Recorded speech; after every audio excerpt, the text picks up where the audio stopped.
Em primeiro lugar, eu quero agradecer aos comentários positivos e negativos, dá para entender muito bem o que está acontecendo. O que está acontecendo hoje é muito simples, é muito fácil de entender o que está acontecendo hoje dentro da igreja evangélica. Deus está levantando uma geração de inconformados, que não aceita mais viver sob o jugo dessa opressão, dessa mentirada que está instalada dentro da igreja. E isso tem levado pessoas a ficarem iradas, me ameaçar, dizendo que o cajado de Deus vai pesar sobre mim, que a mão do Todo-Poderoso não vai sair da minha cabeça. Existem pessoas dizendo por aí que eu estou mexendo com o povo de Deus. Agora eu quero questionar, diante do Todo-Poderoso, se realmente são esses, de fato, homens e mulheres de Deus, em que devemos depositar a nossa confiança e que, como ovelhas, seguirmos juntos, caminharmos juntos. São esses pastores, líderes evangélicos ou devoradores de ovelhas? Estão pegando a nossa lã, estão comendo a nossa carne, estão servindo banquetes com mentiras, mais mentiras e mais mentiras. Fizeram uma lavagem cerebral, onde as pessoas assimilaram todas essas sortes de doutrinas, e estão vivendo ao bel prazer, vivendo aí na tranquilidade de estar num templo evangélico e se dizendo seguidores de Deus, seguidores de Cristo, seguidores do Evangelho. Essa igreja evangélica atual brasileira, mundial, não tem, nunca teve, nunca vai ter, nunca irá ter nada a ver com a igreja primitiva, a igreja de Cristo, a igreja verdadeira, a igreja imaculada, pura, santa, noiva, ataviada para o seu noivo. Não tem nada a ver. E quem disser para mim que tem a ver é mentiroso. Que venha a mão de Deus sobre mim, se eu estiver mentindo sobre o que está acontecendo hoje dentro da igreja evangélica. Esse vídeo não era nem para ter ido para o YouTube. Mas uma amiga carinhosamente me pediu, eu postei isso numa comunidade, de muito tempo passo o que penso, o que entendo. E ela colocou no YouTube. Talvez sirva de canal para você que quer acordar para a vida. O seu dinheiro, veja bem, o seu dinheiro não abre portas de prosperidade coisa nenhuma. O santo preferido de pastores, bispos, apóstolos, pseudo-apóstolos, né? É São Malaquias, o protetor daqueles que dão dízimo. Trazei todos os dízimos à casa do tesouro, para que haja mantimento na minha casa. Depois fazei prova de mim, diz o Senhor, se eu não derramar bênção tal sobre vós, que vos advenha a maior abastança. Agora eles não falam por que foi dito isso na época de Malaquias. Eles não querem contar a história daquilo tudo ali. Eles querem arrecadar para comprar emissoras de televisão, emissoras de rádio, se lançar politicamente e até sonhar em fazer um presidente evangélico. Os sonhos de se requisitar o reino de Deus nessa terra, com poder, com ousadia, com misericórdia, levando Cristo Jesus ressurreto como o apóstolo Paulo pregava, está se perdendo pela politicagem e pela sem-vergonhice que se instaurou hoje nos templos e igrejas. Eu não compactuo com mentiras. Eu não compactuo com inverdades. Ou nós acordamos para a nossa vida, ou nós acordamos como igreja para desafiar esses bispos e pastores que mentem para nós, que estão comendo a nossa carne de ovelha, que estão servindo a nossa lã para aquecer o frio da sua mentira. Ou nós vamos ser devorados como igreja de Cristo. Quando João Alexandre lança sua música, dizendo que é proibido pensar, é a grande realidade. Essa é a grande verdade que vejo hoje. Você não pode pensar.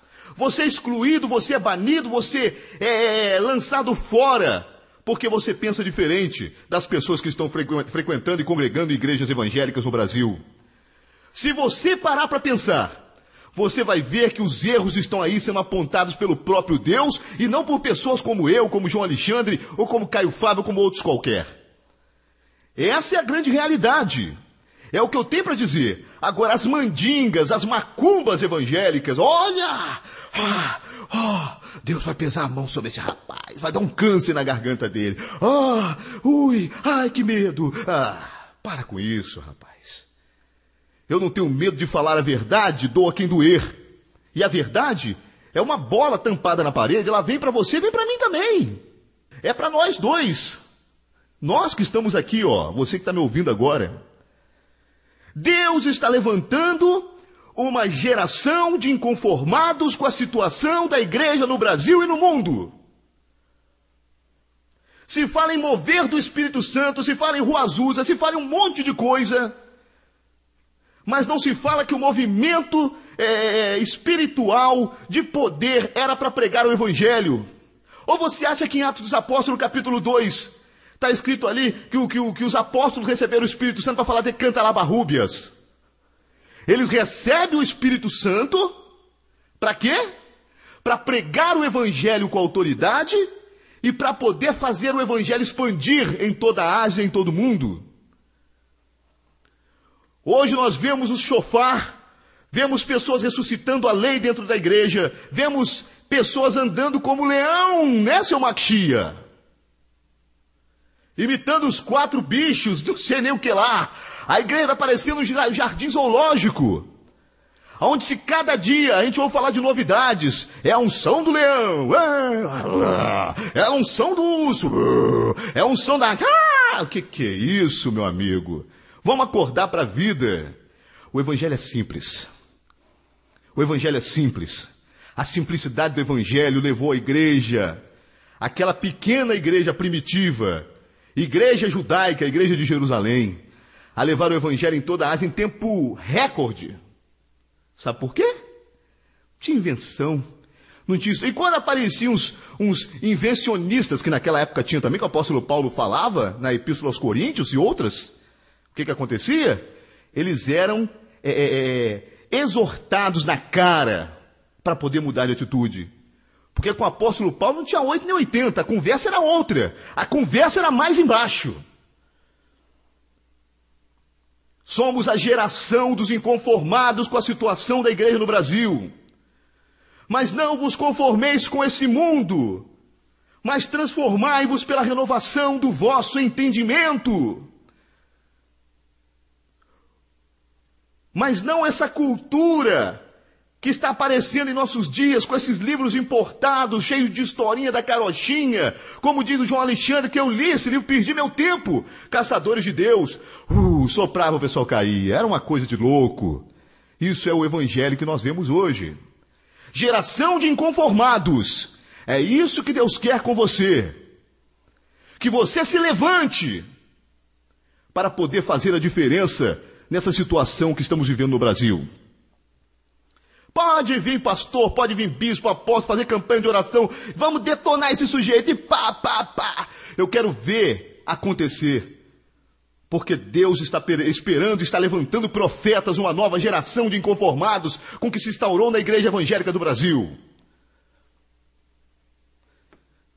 Aonde se fala em gravar um CD, onde se canta bem, mas é para poder ganhar grana, poder. Aonde se prega bem, mas na minha época, na década de 80, preguei em vários congressos, preguei em várias igrejas, e eu nem sabia que se cobrava para pregar o Evangelho. Hoje os pregadores cobram 15, 20 mil, e tem um encontro dos Gideões lá em Balneário Camboriú, que a grana rola solta para todo mundo. Isso é Evangelho? Isso é uma vergonha.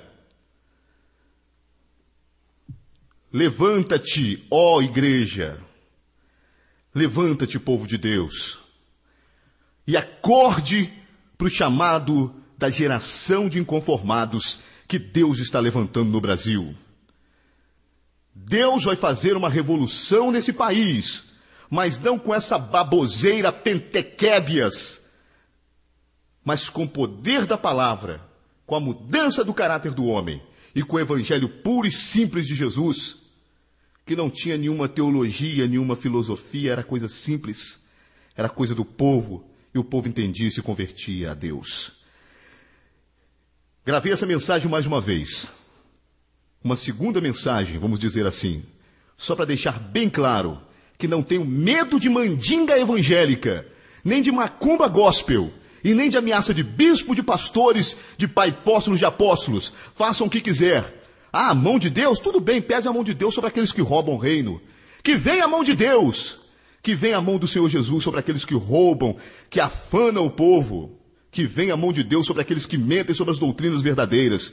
Que venha a mão de Deus sobre mim e sobre você, pastor, que tem roubado o reino. Você, bispo, que tem passado por cima das verdades da Bíblia. Que venha a mão de Deus sobre a nossa vida. E que Deus ache o culpado, o honesto, o verdadeiro, o mentiroso nessa história toda. Porque eu digo que Deus está levantando uma geração de inconformados com a situação da igreja no Brasil.